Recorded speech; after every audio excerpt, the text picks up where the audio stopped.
Hello, everyone. Welcome to the third episode of the Sports Sausage podcast. My name is Tushar Katheria. I'll be the host for today's episode. In this episode, we have our guest, Mr. Abhishek Sharma, who is a renowned sports agent in India. He's the founder and CEO of the Athletes Today Sports Management Private Limited. Mr. Sharma represented many profound players in India as well as in UK. He graduated from the CMS Jain University, and further he completed his PG Diploma in sports management from International Institute of Sports Management. So without wasting any time, let's head on to our podcast in 3, 2, 1. After that, so the first question from my side would be, how was the journey started from graduating from college and becoming the sports agent? How was the transition happened for you? So can you please elaborate or tell us about that? First of all, thank you for having me in the podcast. I'm very humbled to see a lot of young students reach out and learn more about the domain and invite people like me and the others from the industry. Coming back to your question, how was it like for me? I think from college itself, I was I think my foundations growing up has always been into sports. And I love that aspect of it. I think when I was in college, because of my internship, I got the opportunity to explore the sports management area. So what had happened for me was I did my internship with sports event company, and that's how I got involved. I worked in the IPL and things like that. Uh, I think from there, what happened was I sort of got like a base in terms of uh, this is going to be the industry and this is how things are going to be. Post which I think I did my I did my research in terms of knowing what do I do in my masters, since I have a little experience in the sports event industry a little bit. While I was doing my masters, what had happened was I'd met a lot of my batchmates who were into uh, a lot more into football and things like that, and so was I. But then I got introduced to various different things from them, like specific agents, and there's a program, and there are exams that you give. There are FIFA agent exams, and what does one do and things like that. So I think I found it very fascinating then. But it wasn't very clear to me, okay, this is what I want to do. So I wanted to explore multiple things. But I think as I had finished college, and I was working in a grassroots sports education company, which is very big in India. It's called Coup.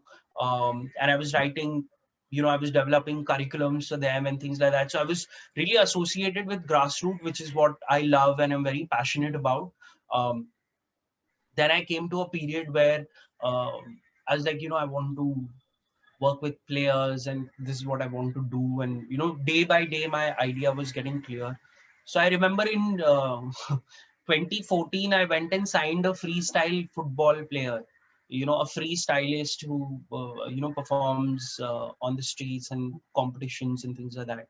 I think that's how my journey started. I didn't know about any contracts. I didn't know about anything, but I think I was very confident, number one. Number two, I was willing to learn. So I didn't have anything to lose. So for me was, let's go sign and then we will see what happens. That sort of a thing.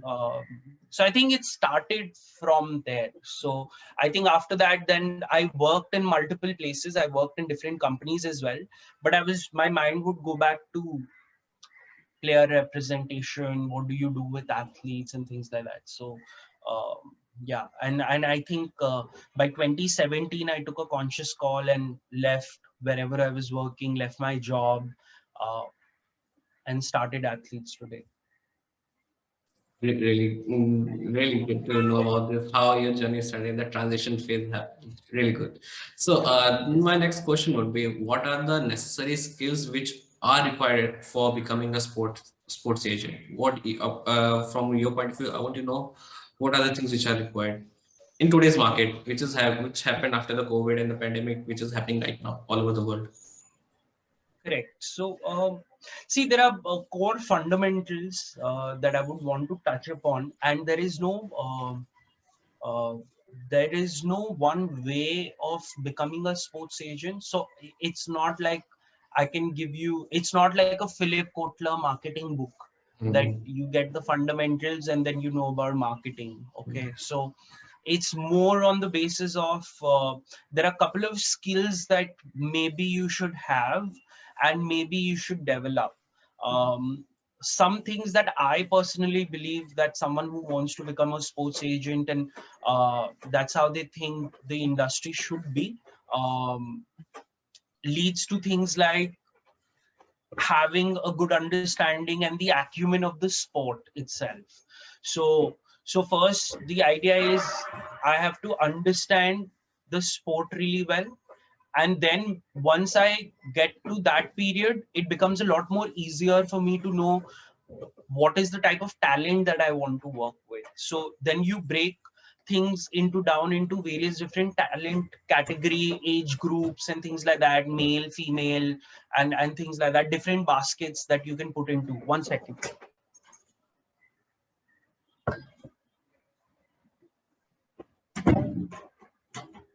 Yeah. So I think that is a very good thing that one must understand. Number two will be I think you have to be very psychologically strong. You have to understand psychology in a non-traditional way. You need to know about man management really well, and you need to know how different personalities work. So so this is something that I didn't really know that I had it in me, that I can manage different personalities. But I think it comes from the learning that I have come and the background that I come from. So it's more like, um, in my school, I was the captain for a certain sport for my school or for the house team that I played and things like that. So what happens is, once you're in that leadership position, be it little or small, but if it happens early around in your childhood, so that helps you shape what you're doing later. So for me, what worked out was I managed and worked with different types of people in the same team that would play. In a team sport, you get that opportunity. I think that was the first seed that came into me. And then now when I work with players, so I know how different is a talent like Lalit Upadhyay from the men's Olympics to a Sushila Chanu to a Gurpreet Singh Sandhu to a Sumit Rathi. So I think understanding the personality and the psychology of a player is very, very important, which I think is maximum ignored. So there are things over there you need to know really well. Um, Number two will be, I think you should have a very good business acumen. If you don't have a business acumen, there is no point you throwing contracts or working with players and things like that, because you don't understand the industry. You don't have the business acumen to know what is happening around and how is sports growing and what is the aspect of the sports business in the current scenario. So I think that is also one of the fundamentals that your business acumen has to come, and it's not something that what can be taught. I think that comes from practical knowledge, practical experiences, and things you do. So for me also it worked out was because I was in college, and school or whatever. I think every event that my school did or my college did, I would actively participate, raise sponsorship and things like that. So I think it wasn't too difficult for me to, treating a college fest and then coming to a sports scenario. Of course there's a massive difference, but the approach was always, because I knew that I would know that the level playing ground maybe from zero, where maybe one level one that I'm doing in college or whatever for some event or something, moves to like level 8, or level 5. So yeah, so I think business acumen, psychology, man management, these are the things that one needs to possess to to see if they can be a good agent or not. And I would say that you should try and test your personality as well. You should try and test uh, how you interact with people, how are you empathetic towards people. It also depends on who you are as a person. So for me, it's more like I focus on things like I'm very compassionate as a person. So compassion, empathy and things like that, because there are a lot of situations, just not in the sports world but in general life, that you need to have a sort of a thing. So I think these factors are important that shapes you up. Beyond that, there is no one set pattern that I can tell you, oh, you should do this, and you can become an agent or not. uh, but I think your core fundamentals and who you are as a human being is the key. All right. So we can conclude that there are few elements, right? Business acumen is really important for any person who wants to become a sport agent. Then there's contractual and negotiation skill which are required from any sports agent. And Correct. third, you should be compassionate and you have to be available for your clients all the time. 100%, 100%. Even if you're struggling in terms of negotiating contracts and things like that, because you speak to 50 people and one click or understand. So that aspect keeps happening, but it's very important. If you're compassionate and empathetic, if your athlete is going through a downward spiral, if there is a personal, professional, the challenges he or she are facing, and you need to be there for them. So I think that is one of the very important keys. So, yeah. So the third question would be: is there any qualification criteria is required to becoming a sports agent, especially in India? Because we know in European market, in US and UK market, there are some examination which you need to qualify for it, or a set pattern procedure which is prescribed by the governing body. What about in India? How a student who just graduated or he completed his postgraduate degree in sports management, he want to become a sports agent? Uh, First of all, you can become a sports agent anywhere around the world. You don't really need a certification. You don't need to give a CAT or GMAT or any of those things to qualify to a certain institute. What I would recommend is, I think for a college student or someone like that, I think you should spend at least a solid 4 years in the sports industry itself. Don't get out of the college when you're 21, 22, 24 and start being like, I want to be a sports agent and this is what I want to do and things like that. I would rather say get a practical experience, work in the sports industry. You can choose whatever field you want to take it via the media journalism route. You want to get into analytics, the technical side. You want to get into the business side. You want to get into grassroots. I would say that minimum 3 to 4 years that you should spend in the market.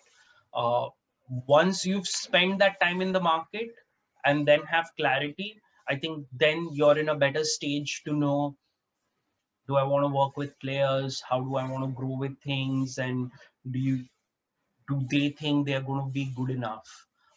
So that is the thing. So and it's just not restricted to India. I think it could be anywhere. I think the idea is to understand what the sporting market is, uh, and then jumping onto it. So a lot of the times I get this because the type of maybe work that I do, it on the outside it looks very glittery and goldy and interesting. That's why I get a lot of messages from people all over saying, I want to be a sports agent, I want to do this, I want to do that. But it's not easy. Uh, and I have only reached this stage with the type of experience that I've had in the industry. So it's very important to spend time in the industry. And there's no set pattern. I think, like I said, your fundamentals have to be right. If you understand the sport, if you are passionate, if you understand the governing bodies of the sport, so suppose like when I got involved with hockey, um, I've been working with hockey players from 2017, from when I started my agency, and that time there was no other agency in the market who even looked at hockey players. But I have played hockey. I understand the fundamentals of hockey. I understand, Federation of Hockey International. I understand Indian Hockey Federation. I understand who they are, what is their role, and things like that. I understand the players. I understand the sport. So I think these are very key important factors that one must have. And 100%, I would say, don't get out of your college and make a company or make this thing. If you want to do it, but my recommendation will be spend at least minimum 3 to 4 years in the industry and then take that jump. Yeah, yeah, it's really good to know that experience count really well if you want to open your own 100%. agency. So yeah. 100%. 100%, Tushar. And maybe go work with a athlete management agency, Mm-hmm. learn how do things work and things like that. uh, I remember FIFA used to have a program called the FIFA Agents Program, but that got abolished. Yeah. um, so I think, in a way, it's good and bad both. It has its pro and con both. uh, I never got to give the exam because I was studying and I was doing, like, I think I just finished my master's, and it got abolished by then. Um, but yeah, it just comes down to, uh, you don't, you like, suppose I'll give you an example. Like AIFF has a so-called intermediary program, Yeah. uh, which doesn't make sense to me. So I've worked and been involved in football for a decent enough time to give an opinion. Um, I don't think so. I think it's a pure hoax. As long as you can pay AIFF the money, they are okay with it. Uh, and that's about it. I don't think so. There's anything else that comes onto the table. So, and there are agents who are more experienced than I am in this same field, who are not even registered or least bothered to do that AIFF intermediary program. So if you're young and all, please don't waste your money doing some football intermediary registration. I think first it's important for you to work with the players, do some transfers, learn contracts, understand what a club needs, understand the market value, position, demand of the sport, and things like that. Once you have formed that framework and things like that, then maybe, if you want to, then maybe do a so-called, just for the paper's sake, be involved with the AIFF intermediary program, or else don't waste your time and your money on all of that. So the next question would be, what are the books and material which you will recommend to students who should read to understand this sports management and sports market agency? What are the things that you will recommend for reading? uh, so see, like I said, no, sports management is not a, like, it's not a Philip Kotler marketing book where Mm. you're going to get the fundamentals. So I would rather recommend them to read from multiple different sources. Like, so suppose if I give you an example, John Smith is a very interesting guy whose book called The Deal. It's a sports agent. John Smith is a very famous sports agent. And he's worked with Arsenal, worked with top players and things like that. He's worked with the England cricket team as well. So I think I found my connect in his book.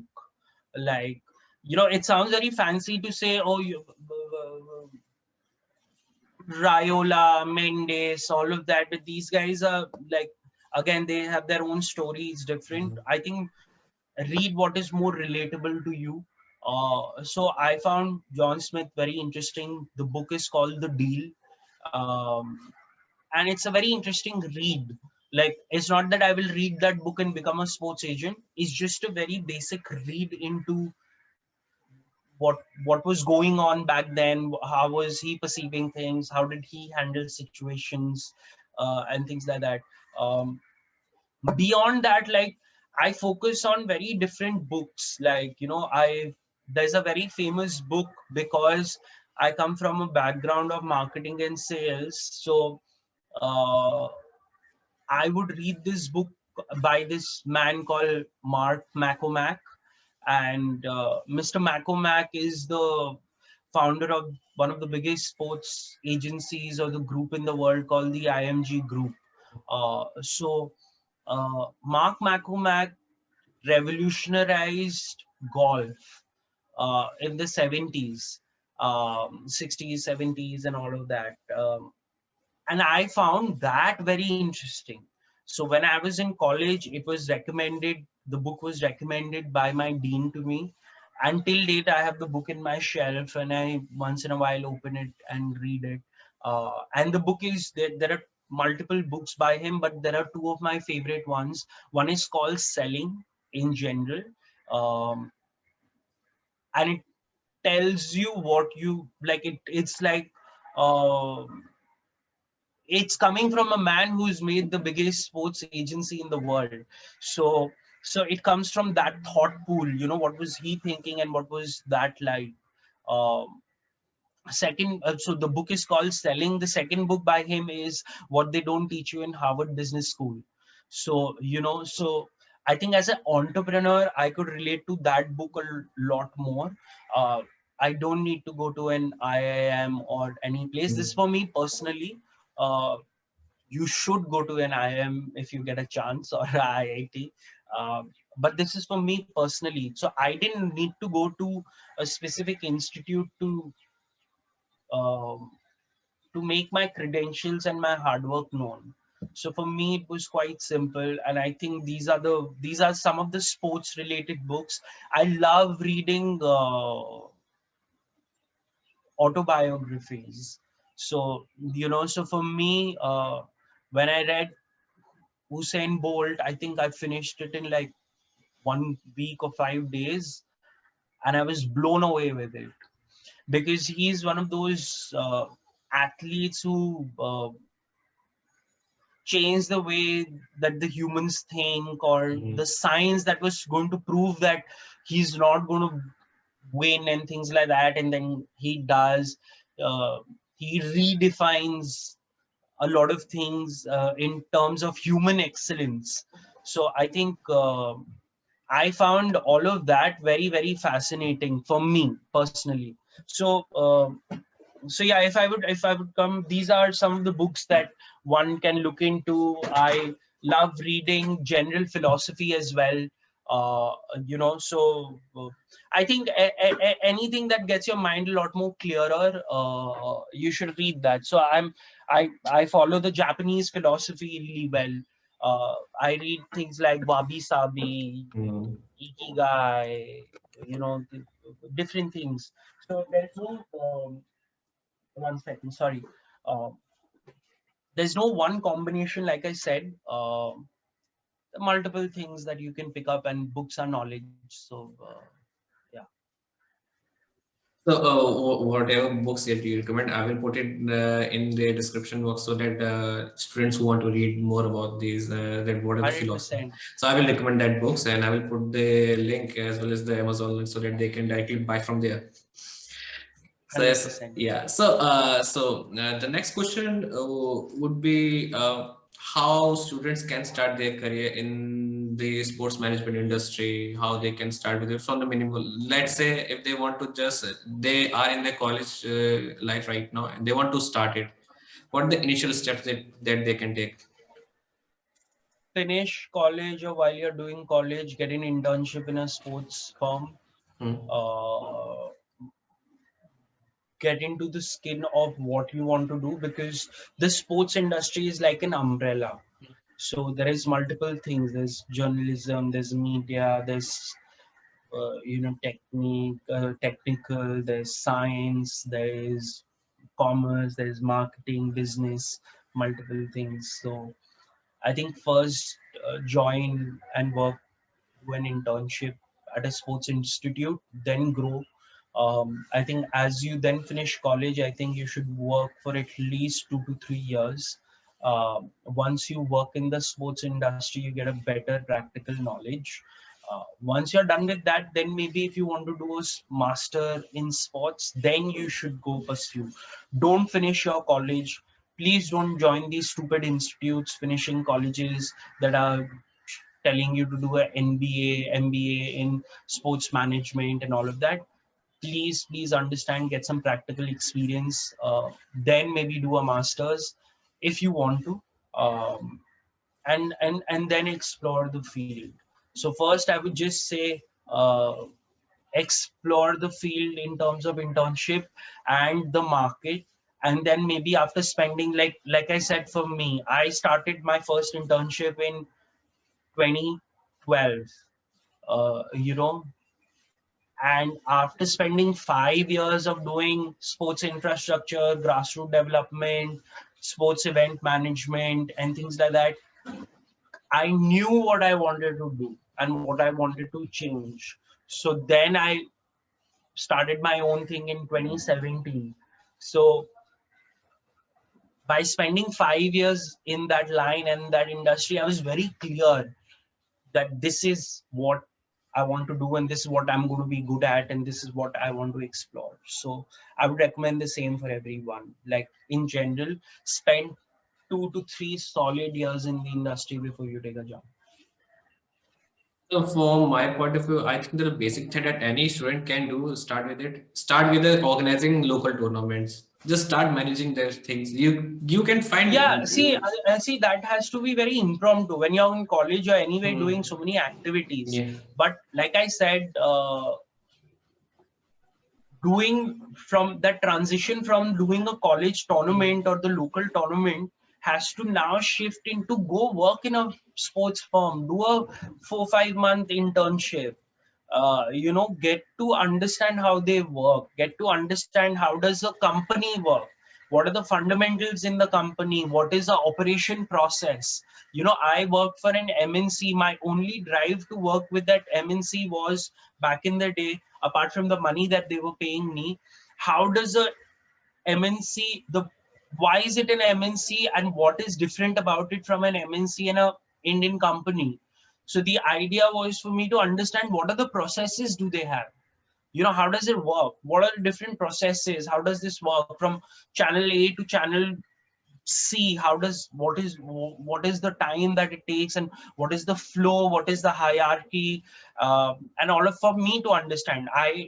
In today's time in my company, I don't really follow an hierarchy, um, but that's what I meant. So I think, yeah, like you said, tournaments and all is fine, which you are anyway going to do. But definitely, if you want to explore the sports management industry, jump into the field and get some practical experience and be serious about it. Don't waste your parents' money. Like I come across a lot of people, maybe because they played football at some point of time in their school and they think, oh, sports is my career and things like that. No, don't waste your time. If you're willing to put in the hard work, if you have the patience to learn, if you desire to be one of the best, or do the work that keeps you satisfied and your goal satisfied, then do it. Don't, just for the heck of it, or you think in your head that you're this thing and you want to pursue. Don't waste your time, money, and all of that. Okay.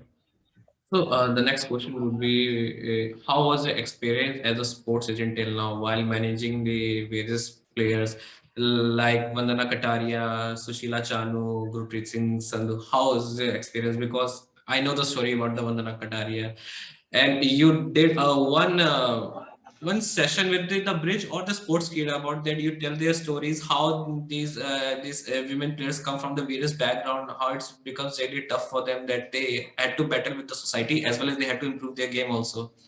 So Correct. please tell us more about it. uh, Vandana is a very special talent, uh, and she's the type of a player that comes, I think, once in 10 15 years. 100%, So her 100%. struggle, yeah, so her struggles are very real. They're not artificial. uh, and it's been very hard. So I know her for a very long time, and I've seen that in her.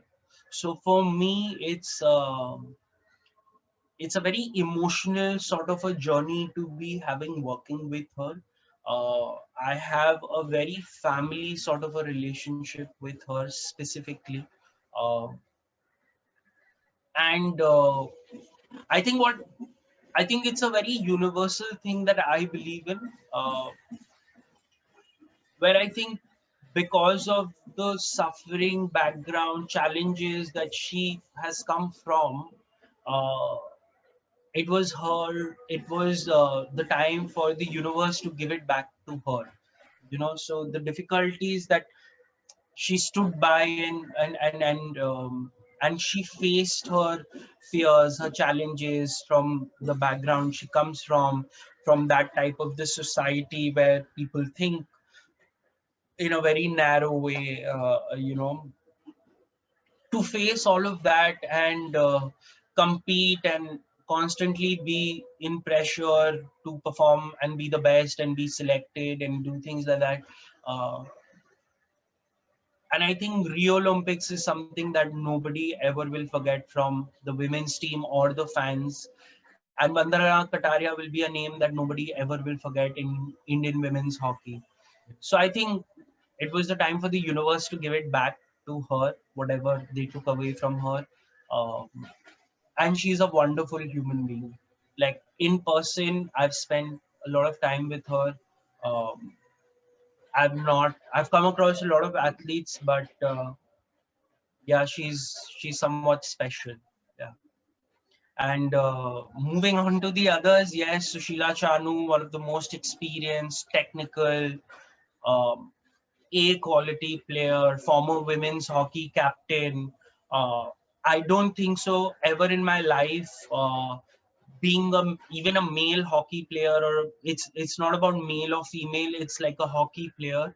I think I've never seen anyone who's so committed. Number one is the word that I would use for her. Number two, she's technically so good. She's one of the more technical players. Like uh, how we talk while growing up in cricket and things like that. There were different personalities. So a lot of people like, why is Rahul Dravid known so well? Because he was technically one of the best gifted players or things like that. So I think Sushila Chanu is that, like, she's committed and she's very technically sound. Uh, with Gurpreet Bhai is a star. Um, and it's always been my pleasure to having been worked with him in multiple projects that we do. I share a very good relationship with him. We are very good friends also. It's just not a work relationship, and he has a lot of trust in me. I have a lot of trust in him. uh, we are somewhat around the same age, sort of a thing. um, I'm a couple of years older though, but our conversation and our thought pool is very connected.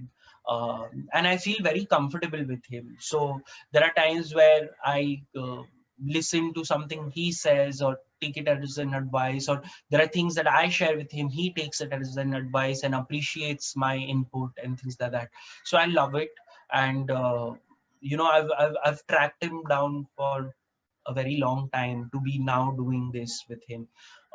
Then working with other players like Lalit, and Lalit is also an extraordinary player from Banaras, of course, from UP, and very, very straightforward personality.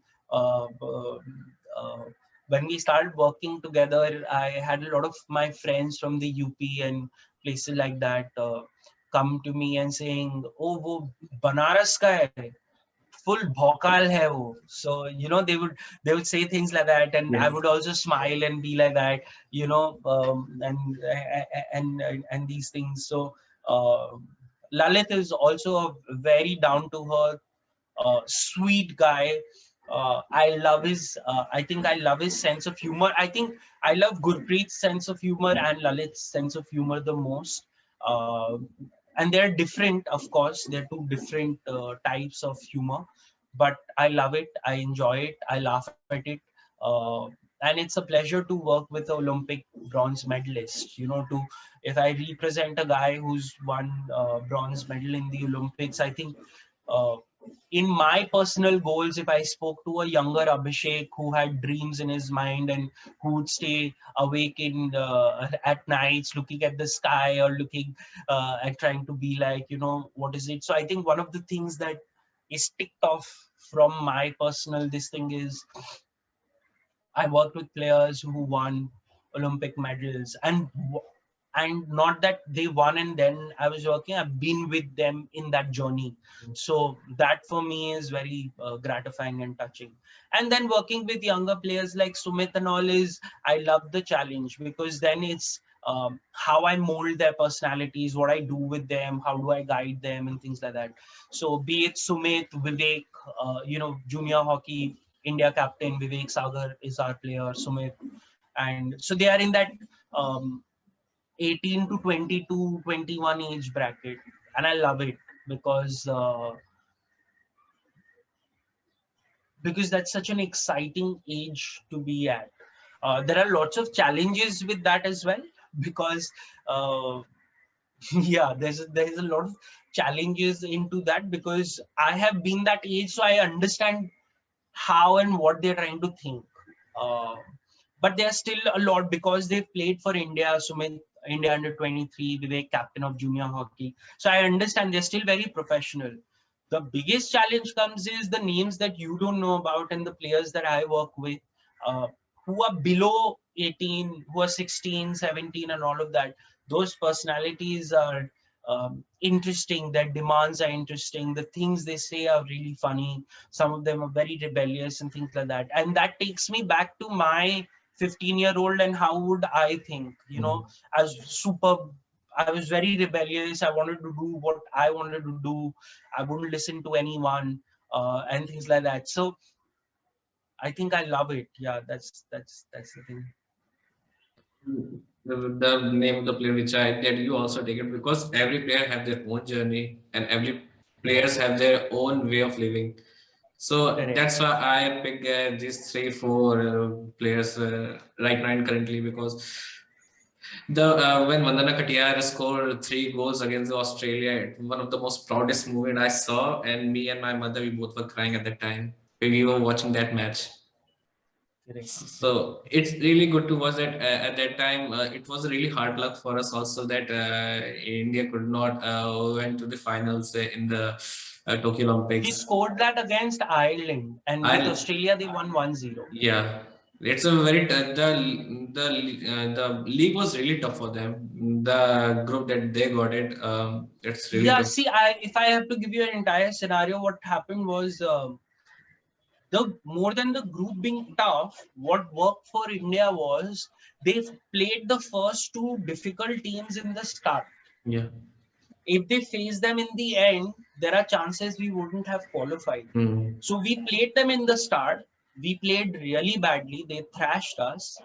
And then the teams that we knew in India can take on, we took them on, and then we had the momentum. Mm.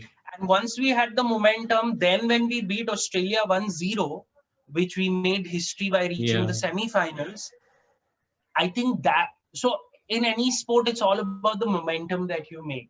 And on a given day, I see, to be honest, I remember this very, very well. I was in Ladakh and I had moved my base to Ladakh because I wanted time off from Bombay. Mm.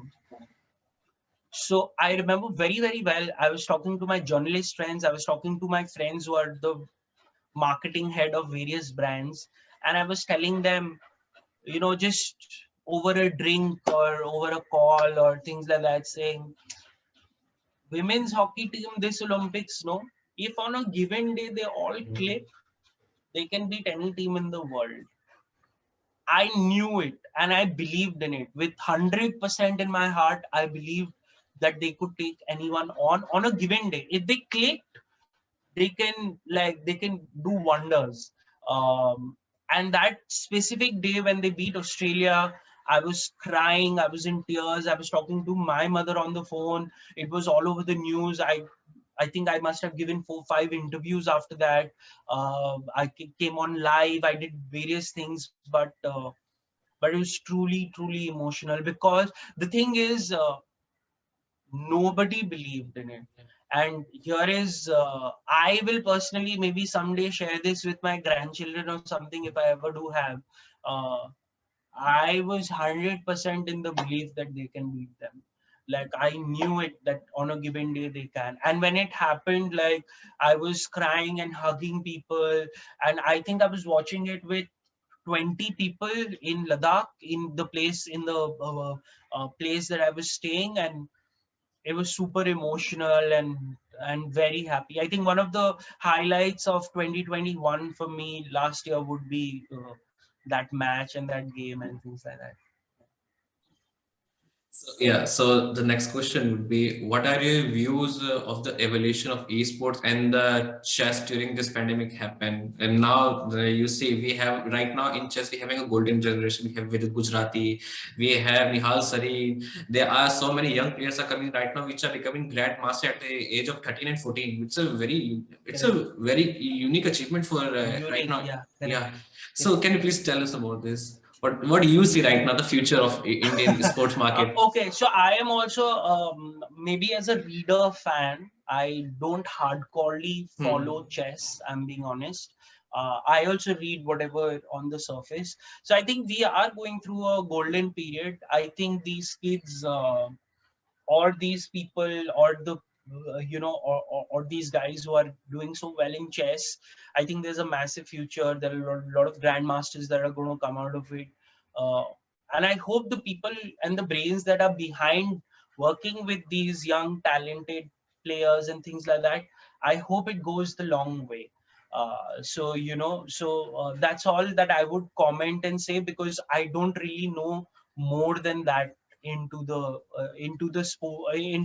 sport of chess.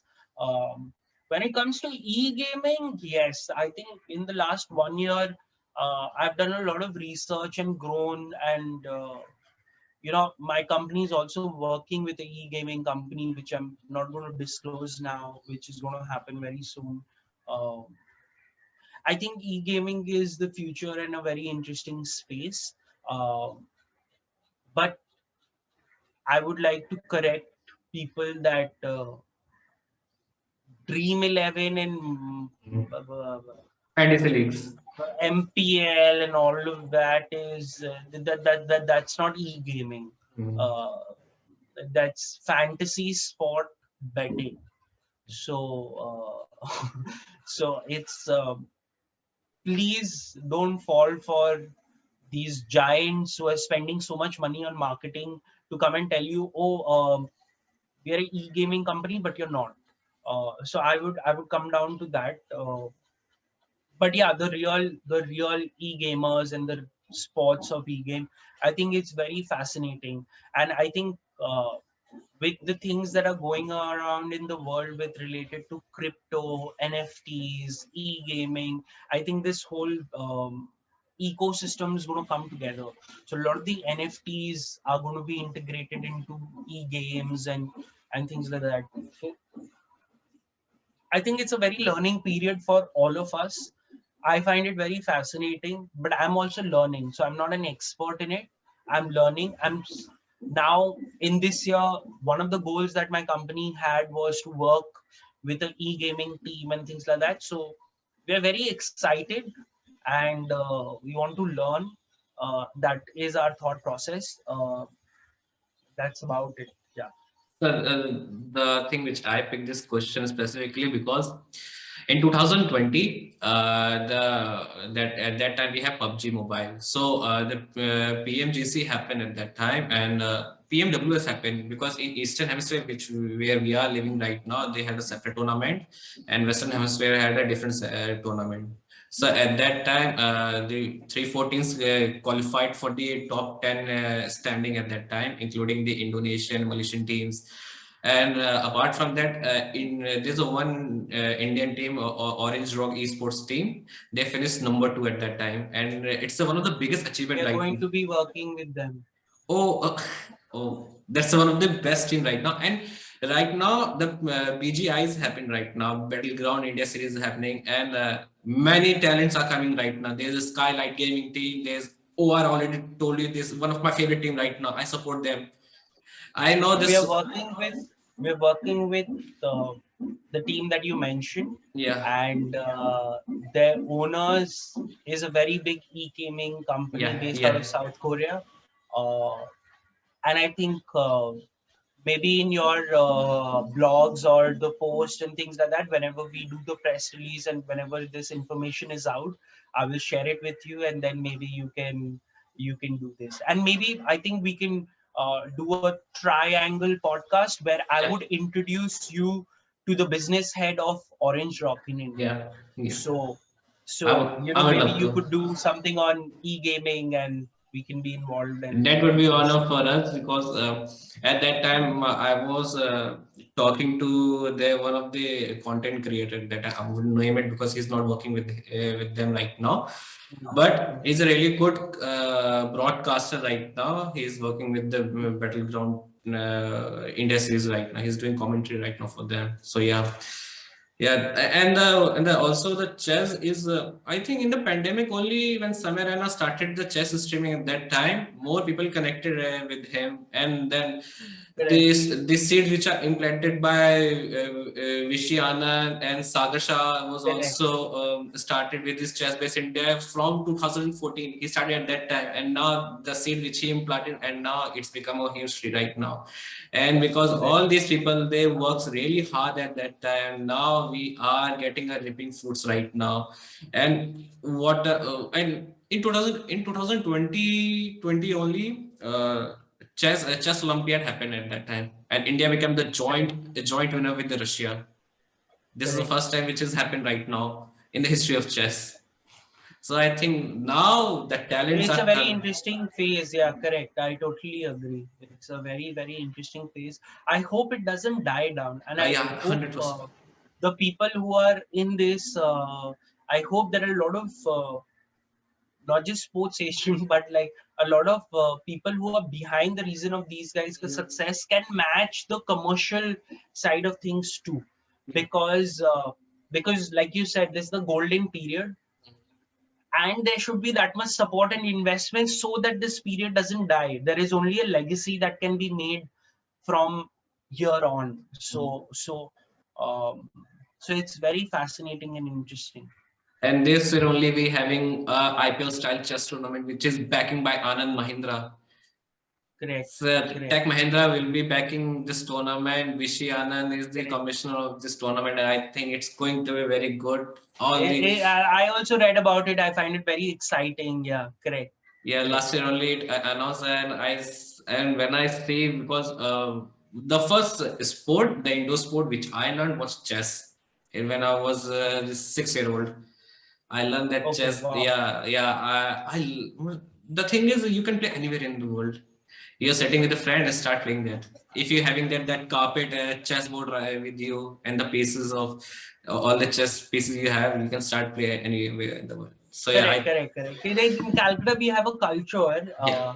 So there's this famous bridge. Bridge, yeah. Under the bridge, they used to Yeah. play. Yeah. So It's called the open chess things which happen. It's also yes. happening So in New York, also in California. Also, I could not recall the yeah. names. So yeah, yeah. Yeah. Right now, it's a really good thing. Right now, it's So happening. it's There. very, very popular. People, there's a busy traffic. It's Yeah. a busy, busy, chaotic place. Hmm. And there are two men who will be sitting and playing chess.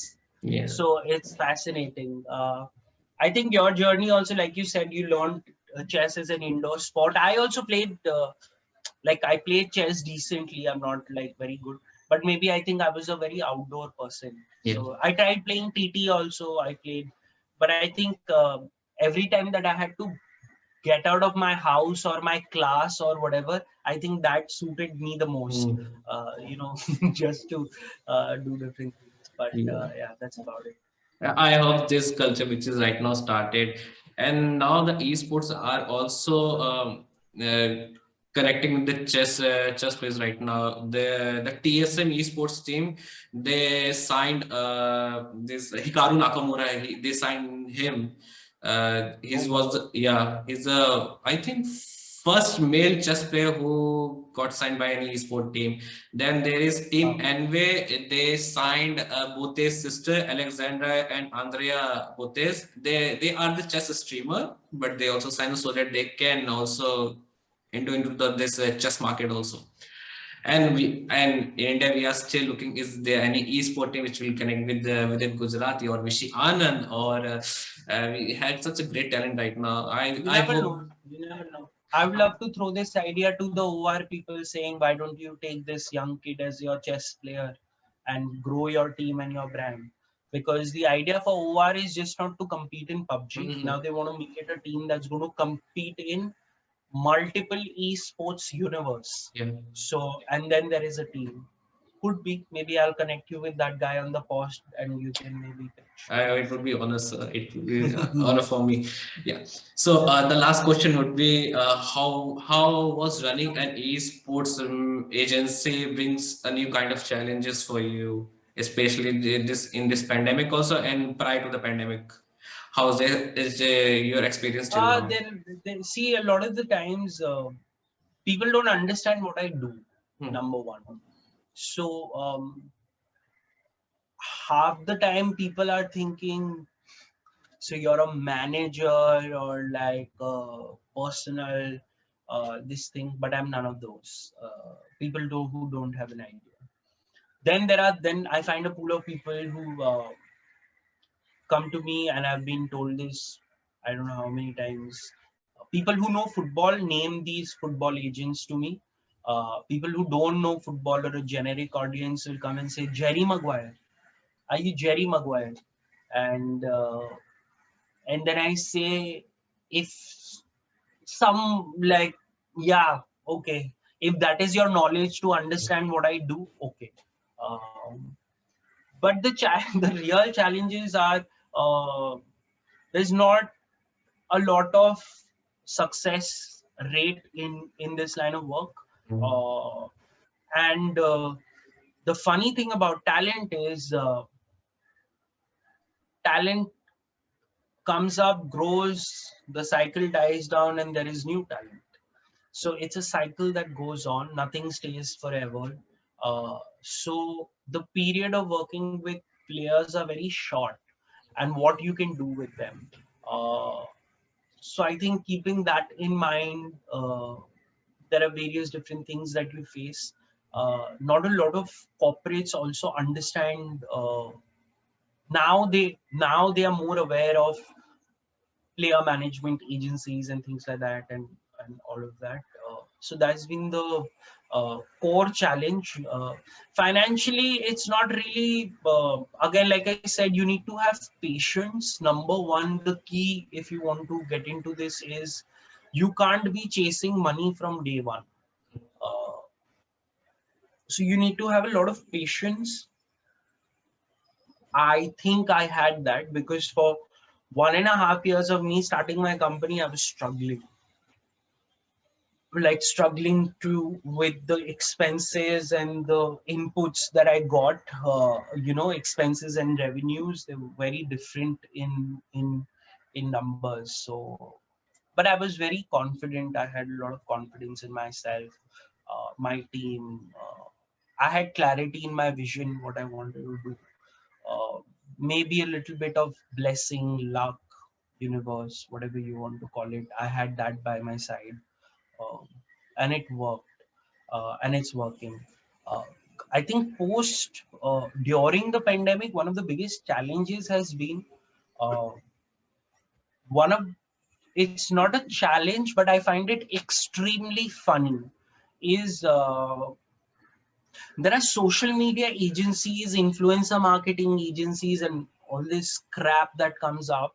Uh, all these people are under the thought process that if they get a television star or a singer or an actor, they can get the sports person also like that, but it doesn't work like that. And they think if the player or these or these whatever television singer or these various artists, when they work with these social media or influencer agencies, that they're working with them and there's that exclusivity or whatever, but that's not there in with players. So I get every day I think I get 10 emails from random social media or influencer marketing people, and the money that they talk about, 1 minute video or a 500 rupees may they will say hello, hi. I find it extremely stupid, and they don't understand what an agency like us do. So uh, social media is one part of the entire umbrella of the player that we look into. So it's not contracts, it's intellectual rights, it's image rights, it's marketing rights, it's exclusivity, it's brand building, it's sponsorship. There are 10 different things that a representative agency does, which is us. We represent players. We don't do social media or influencer marketing. It's a tiny part of something maybe we would explore and do with the player, but that's not everything that we do. So a lot of the people who don't understand this, I think you should have clarity on this. And players are not television or music artists. So you're like a Kareena Kapoor can give you a 500 rupee hello, but like I'm not really a fan of Vandana taking 500 rupees to do hello. Because different playing ground. So I hope the new generation of digital marketing people, or in this domain that people are coming out, they're able to distinguish this. They're able to distinguish between Neeraj Chopra and Salman Khan. It's very important. So I hope they apply something that they don't apply working in companies, which is their brains. So please apply yourself and treat different people like different things. Neeraj Chopra is not going to be invited for someone's wedding to do a dance and take money for it. Whereas a Salman Khan will, right? So please understand what these people do. So an aspiration value for a youngster can be a Neeraj Chopra, but maybe his or her favorite actor on camera is maybe a Salman Khan. So like, don't fucking mix the both. Is my point. Two different entities right now. Don't. Yeah, like, don't why collab. Don't like make it why? clumsy. And the biggest problem is people who have done all this celebrity management or singer management or artist management, they think, oh, sports management is super easy, man. It's the same thing. अभी अरिजीत सिंह को represent करना और हरमनप्रीत या मनप्रीत को represent करना same चीज है? नहीं है. It's not the same thing. Representing Indian hockey captain or Sunil Chhetri, or like these guys, or Gurpreet Singh Sandhu, and these guys, it's two different things. Yeah, you can't mix it, or you think, oh, it's the same thing. मतलब same deliverable, same money. वो sports खेलेगा, ये गाना गाएगा. It doesn't work like that. So please, it's my humble request that apply yourself. All these youngsters who are getting into this domain of sports management or athlete management and things like that.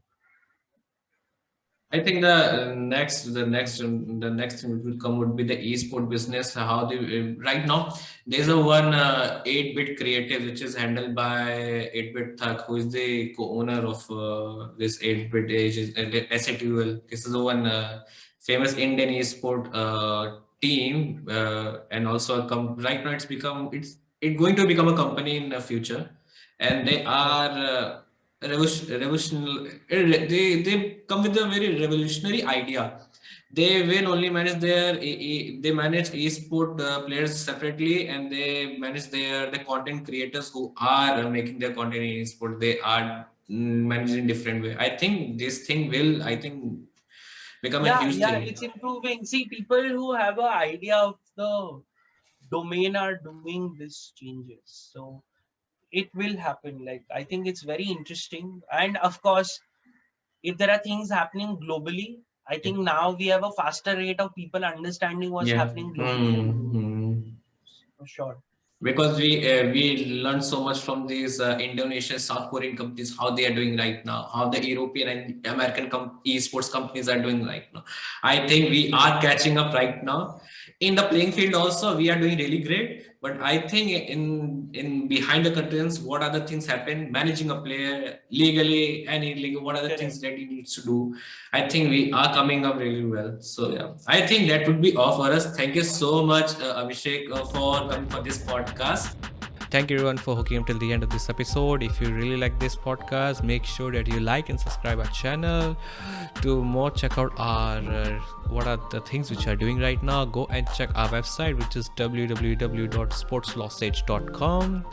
We will meet you in our next episode, which we soon going to upload. So goodbye everyone.